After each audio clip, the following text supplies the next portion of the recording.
আজকে অনেক দিন পর শ্বশুর বাড়ি যাচ্ছি, বেশ ভালো লাগছে। হ্যাঁ গো, আমার যে আর তর্স রয়েছে না, কখন যে পৌঁছাবো।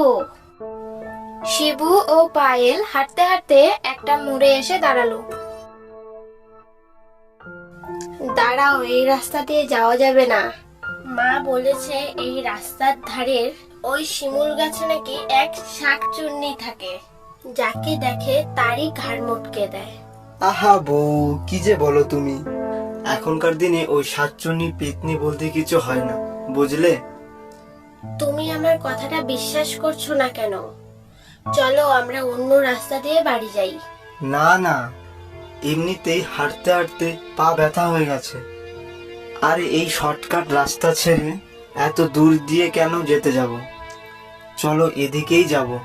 শিবু পায়েলের কোনো কথা না শুনেই সেই শিমুল গাছের নিচ দিয়ে যেতে লাগলো, আর শাকচুন্নি গাছের ডালে ঘুমাচ্ছিল। কি বউ, দেখলে তো? এবার বিশ্বাস হলো সাতচন্নি বলে কিছু হয় না? তাড়াতাড়ি এখান থেকে চলো তো। দাঁড়াও দেখি ওই সাতচন্নি গাছে আছে নাকি। এই শিমুল গাছে নাকি এক শাকচুন্নি থাকে। কোথায় সে? বেরিয়ে আয় দেখি। সবার মুখে শুনেছি শাকচুন্নি নাকি অনেক সুন্দর। আমি তোমায় বিয়ে করব, বেরিয়ে আসো। কে আমাকে সুন্দরী বলে ডাকলো? আমাকে বিয়ে করবে বললো? উফ, তুমি কিন্তু বাড়াবাড়ি করছো। চলো এখান থেকে। দাঁড়া, তুই আমাকে বিয়ে করবে বলেছিস? সাতচন্নি, ও বাবা সাতচন্নি। শিবু চলো এখান থেকে বলছি। তোর নামটা হলো শিবু? মরার পর কেউ প্রথম আমাকে সুন্দরী বললো। আহা, কি যে ভালো লাগছে। আমার ভুল হয়ে গেছে, আমি আর উল্টাপাল্টা কথা বলবো না। তুইও অনেক সুন্দর। আমার সাথে এই শিমুল গাছে থাক, বুঝলি? তোর যখন যেটা দরকার পড়বে আমি এনে দেব। না না, আমায় যেতে দে, আমি আর তোকে আজে বাজে কথা বলবো না। তোকে আমার মনে ধরেছে, এত সহজে কি ছেড়ে দিতে পারি? ঠিক আছে, আমি তোকে বিয়ে করব। তার আগে পায়েলকে বাড়ি পৌঁছে দিয়ে আসি।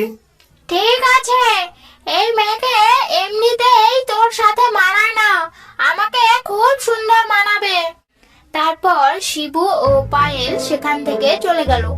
তুমি ওই শাকচুন্নিকে কি সত্যি বিয়ে করবে? আরে বউ, এই মিথ্যে কথাটা না বললে কি ওখান থেকে আসতে পারতাম নাকি? তাই এই বুদ্ধিটা বের করলাম, যাতে সাতচন্নি ছেড়ে দেয়। সন্ধ্যের আগে আগেই শিবু তার শ্বশুর বাড়ি পৌঁছে যায়। তারপর রাত হয়ে গেল। শাকচুন্নি গাছের ডালে বসে বসে শিবুর জন্য অপেক্ষা করছিল। ছেলেটা কি আমাকে বোকা বানিয়ে দিয়ে গেল?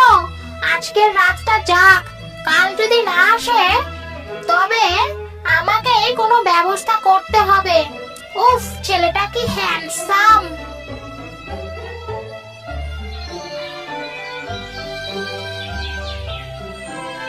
বাবা, বাজারটা করে আনবা? এই রোদে আমার শরীরটা খুব ক্লান্ত হয়ে আছে। হ্যাঁ মা, আমি নিয়ে আসছি। শোনো বাবা, কাল রাতে পায়েল বলল তোমরা নাকি ওই শিমুল গাছের নিচ দিয়ে এসেছো। এই গাছে একটা শাকচুন্নি আছে, ওই রাস্তা দিয়ে যেও না। ঠিক আছে মা, ওই রাস্তা দিয়ে যাব না। শিবু বাজার করার জন্য বেরিয়ে পড়ল। ওই সাতচন্নি তো আমাকে বিয়ে করতে যাচ্ছে। আইডিয়া। শিবু আবারও সেই শিমুল গাছের নিচ দিয়ে যাচ্ছিল। ওই তো শিবু আসছে।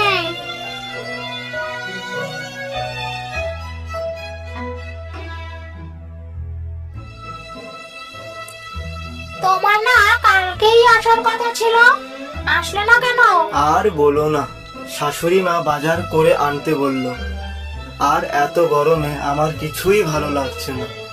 তুমি চিন্তা করো না, আমি তোমার বাজার করে নিয়ে আসছি, তুমি এখানে বসো। এই বলে শিবুকে গাছে ডালে বসিয়ে রেখে শাকচুন্নি গেল বাজার করতে। হা হা হা, এটাই তো মজা। আমার কোনো কাজই করতে হচ্ছে না, এখন থেকে রোজ এই সাতচুন্নিকে দিয়ে কাজ করাবো। হা হা হা, এটাই তো মজা। আমার কোনো কাজই করতে হচ্ছে না, এখন থেকে রোজ এই শাকচুন্নিকে দিয়ে কাজ করাবো। কিছুক্ষণ পর শাকচুন্নি বাজার নিয়ে শিবুর কাছে আসলো। এই নাও বাজার, এখন বলো কবে আমাকে বিয়ে করবে? করবো তো বিয়ে, মনে বিশ্বাস রাখো। তোমাকে যদি ভালো নাই বাসতাম তাহলে কি আর তোমার কাছে আসতাম বলো? হ্যাঁ সেটাই তো, ঠিক আছে তুমি এখন বাজার নিয়ে বাড়িতে যাও। তখন শিবু বাজার নিয়ে বাড়িতে গেল।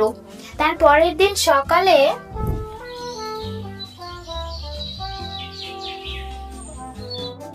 পায়েল, ও পায়েল, আমি একটু গ্রামটা ঘুরে আসছি। ঠিক আছে যাও, তুই ওই শিমুল গাছের ধারের কাছেও যাবে না বলে দিলাম। ঠিক আছে ঠিক আছে।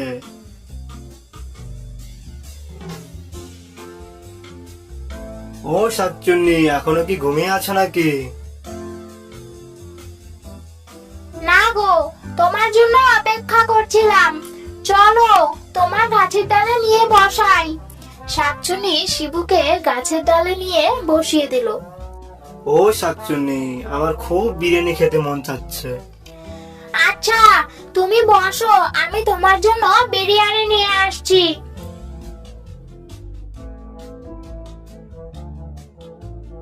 কিছুক্ষণ পর শাকচুন্নি শিবুর জন্য বিরিয়ানি নিয়ে আসলো।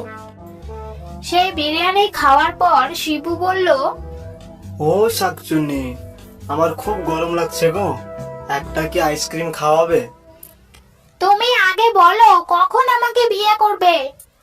আচ্ছা, আইসক্রিম এনে দাও, তারপর বিয়ে করছে। তখন শাকচুন্নি আবার শিবুর জন্য আইসক্রিম নিয়ে আসলো। এই নাও আইসক্রিম, এখন চলো বিয়ে করতে। হা হা হা, তোর মতন শাকচুন্নিকে কে বিয়ে করবে? আমার এত সুন্দর বউ রেখে আমি তোকে বিয়ে করবো? হা হা হা। তার মানে তুই আমাকে এতক্ষণ ফালতু ফালতু খাটালি?